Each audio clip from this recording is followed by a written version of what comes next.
Assalamualaikum warahmatullahi wabarakatuh. Hai para pencinta catur dan para catur mania, selamat datang kembali di Legenda Catur Dunia. Di video kali ini saya akan tunjukkan sebuah partai yang cukup menarik kawan-kawan, yang dimainkan oleh The Best Defender melawan The Best Attacker. Siapakah The Best Defendernya? Dia adalah Tigran Petrosyan yang dikenal sebagai pemain catur dengan gaya permainan yang cukup defensif, yang dikenal lawan-lawannya sulit ditembus pertahanannya. Sedangkan The Best Attacker-nya adalah Mikhail Tal. Kawan-kawan pastinya sudah tahu gaya permainannya. Dan di video ini nantinya kawan-kawan akan melihat sengitnya pertempuran kedua pemain di sayap menteri yang sudah hampir terbuka. Karena di awal-awal permainan, Mikhail Tal cukup agresif dengan taktik pertukaran bidaknya di sayap menteri. Kita lihat saja kawan-kawan, apakah Mikhail Tal mampu menembus pertahanan Petrosyan. Kali ini putih dipegang oleh Petrosyan, hitam dipegang Mikhail Tal. Petrosyan mengawali permainan dengan kuda F3. Kira-kira Mikhail Tal akan membuat pertahanan seperti apa kawan-kawan meladeni permainan kuda F3 ini? Mikhail Tal juga melangkahkan kuda F6. Langkah ini cukup jelas kawan-kawan, yaitu untuk mengontrol peta E4. Dari kemungkinan putih memainkan pion di E4 di langkah berikutnya. Petrosyan melanjutkan pion C4, pion E6, kuda C3, pion D5, pion D4. Permainan bertransposisi menjadi Queen's Gambit. Gambit ditolak dengan pion C5. Ini adalah variasi semitaras dari Gambit menteri ditolak. Petrosyan melanjutkan langkahnya dengan pion C pukul pion D5, kuda pukul pion E4 mengancam kuda, Mikhail Tal pukul kuda putih, pion pukul kuda, pion pukul pion, dipukul balik dengan pion putih. Mikhail Tal menunjukkan permainan yang cukup agresif di sayap menteri. Mikhail Tal melanjutkan pengembangan gajah petak gelapnya ke B4 sekaligus menyerang raja skak. Ditutup dengan gajah D2, gajah pukul gajah, menteri pukul gajah, Mikhail Tal rokade. Petrosyan melanjutkan gajah C4, bersiap juga untuk rokade, kuda hitam ke D7. Petrosyan rokade, Mikhail Tal melanjutkan pion B6, mempersiapkan ruang bagi gajahnya sekaligus ke depannya beteng akan bergeser ke C8.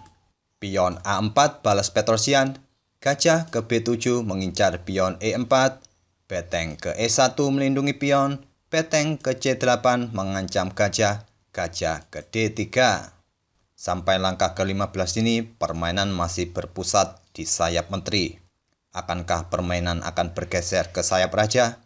Kita lihat saja langkah-langkah berikutnya. Kini giliran Mikhail Tal melangkah. Kira-kira langkah seperti apa yang akan dimainkan Mikhail Tal? Mikhail Tal melangkahkan kuda ke B8, berniat untuk melompat kembali ke peta C6 untuk mengancam pion di D4. Mungkin dalam posisi seperti ini patut dipertimbangkan hitam memainkan pion E5. Apabila putih menerima pengorbanan hitam dengan pukul pion ataupun mendorong pion ke D5, hitam bisa melanjutkan kuda ke C5 untuk mengancam gajah. Dan di langkah-langkah berikutnya, hitam bisa melanjutkan pion F6 untuk memperkuat pion E5. Akan tetapi di permainan aslinya, Mikhail Tal memilih melangkahkan kuda ke B8. Petrosyan melanjutkan langkahnya dengan pion A5, menantang pion hitam B6, kuda C6. Mikhail Tal melanjutkan rencananya untuk menekan pion D4. Pion A pukul pion B6, kuda pukul pion D4. Disinilah Mikhail Tal membuat langkah yang kurang akurat dengan memukul pion D4. Bisa dibilang langkah ini adalah langkah blunder. Langkah terbaik bagi hitam dalam posisi seperti ini adalah pion pukul pion putih. Ini untuk mencegah agar pion putih tidak pukul kembali pion hitam A7. Namun, Mikhail Tal lebih memilih memukul pion D4. Langkah ini dimanfaatkan oleh Petrosyan dengan kuda pukul kuda hitam, menteri pukul kuda, pion pukul pion. Petrosyan sekarang mempunyai pion di lajur A yang sangat merepotkan bagi Michael Tal. Tinggal satu langkah lagi, pion di lajur A akan promosi. Bagaimanakah Michael Tal untuk mengatasi ancaman pion di lajur A? Michael Tal melanjutkan langkahnya beteng ke D8, memberi tekanan gajah D3, di backup dengan beteng putih A3, gajah ke A8 memblokir langkah pion di lajur A. Pion H3 membuka ruang bagi raja jika ada serangan dadakan dari hitam di baris pertama. Michael Tal juga membuka ruang bagi rajanya dengan pion H6. Beteng putih ke C1 menantang beteng hitam. Menteri ke B6. Beteng pukul beteng, dipukul balik dengan beteng. Petrosian melanjutkan betengnya ke A2 mengkoneksikan dengan menteri.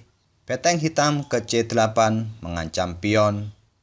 Menteri putih ke E3 menantang untuk bertukar menteri sekaligus untuk membackup pionnya yang ada di A7. Michael Tal menolak, menggeser menterinya ke B3 mengancam beteng. Beteng ke A1. Beteng hitam ke D7 kembali memberi tekanan gajah D3. Gajah ke F1. Kembali Petrosian menantang untuk bertukar menteri. Michael Tal kembali menolak, menteri ke B2 mengancam beteng A1. Menteri ke A3 menantang kembali untuk bertukar menteri. Menteri ke B6. Menteri ke A5. Petrosian terus mengejar menteri hitam untuk mengajak pertukaran menteri. Kembali ditolak, menteri ke B2. Menteri ke A3. Menteri ke B6. Lihatlah kawan-kawan, di awal-awal permainan, Michael Tal yang cukup agresif dengan taktik pertukaran bidaknya. Kali ini setelah Petrosian unggul satu pion dan berpotensi untuk segera promosi pionnya di lajur A, Petrosian yang kali ini lebih agresif untuk mengajak Michael Tal bertukar menteri. Kita lanjut ke langkah berikutnya. Menteri putih ke A6 sekali lagi mengajak untuk bertukar menteri. Kali ini sekaligus mengancam skak di peta C8. Menteri hitam ke C5 mengontrol peta C8. Menteri putih ke B5.